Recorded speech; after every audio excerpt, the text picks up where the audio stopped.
नाभीलाई सायद पुश गर्ने डिसिजन लिएको छ। डीआरएसले 2-2 को स्प्लिट लगाएको छ।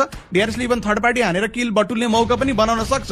यता युटिलिटी गइरहेको छ बोथ अफ दि पार्टीबाट, बट त्यसले रिजल्ट दिइरहेको छ। नोफियरको एचपी कम भएको, चिप ड्यामेजले गाह्रो बनाइदिने हो। जोनको क्लोजिङ पनि भइरहेको छ। एचपी कम छ अलरेडी नोफियरको। लेमनको एचपी कम गरायो। त्यो बीचमा ओरे स्पोर्ट्सबाट नक निकालिएको छ एक थ्रोएबल्सको साथमा। लेमनलाई डाउन गर्न सक्यो भने सजिलो हुने, त्यो लेमनलाई पनि डाउन गरियो त्यहाँ। अब एक थ्रोएबल चाहिएको छ पञ्चरको साइडमा।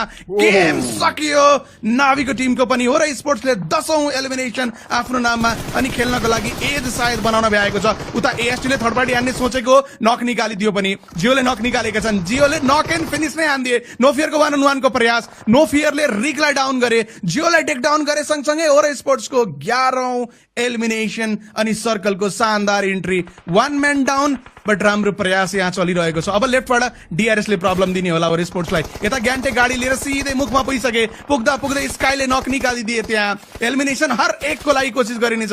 ग्यान्टेको एलिमिनेसन उठाइयो। डीआरएसको 2-2 को स्प्लिट थियो।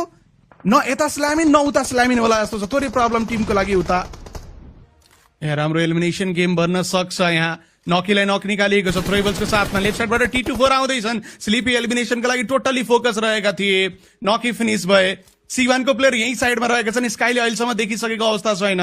स्पोर्ट्सको लागि 13 एलिमिनेसन अलरेडी यो म्याचमा बनिसक्यो। टेबल टपको स्थान यो म्याचले उनीहरूलाई बनाउन सक्छ। एक्सपोज भएर क्लच खाने उनके भन्ने डर हुन सक्छ, बिकज ओपन फिल्ड छ। झ्याममा कोही उठ्यो, कहानी बिग्रिहाल्यो। एक एलिमिनेसनको लागि स्काई ओपनमा नै गएका थिए। आइक्यू लास्टमा स्ट्यान्डिङ। टिमको लागि 14, 15 एलिमिनेसन। 16 को लागि टिम भाग्दैछ। अगाडिपट्टि रहेको हो टिम 40। उनीहरूलाई पनि शटडाउन गर्दै बिग चिकन डिनर। यो ग्रान्ड फाइनलको सबैभन्दा बिगेस्ट एलिमिनेसन चिकन डिनर हाम्रो हो भन्दै ओरो स्पोर्ट्सले #1 शानदार पारामा क्लेम गरेको छ। अब भोलि उनीहरूको पोइन्ट्समा +10 गरिने हो अनि त्यसले दिने हो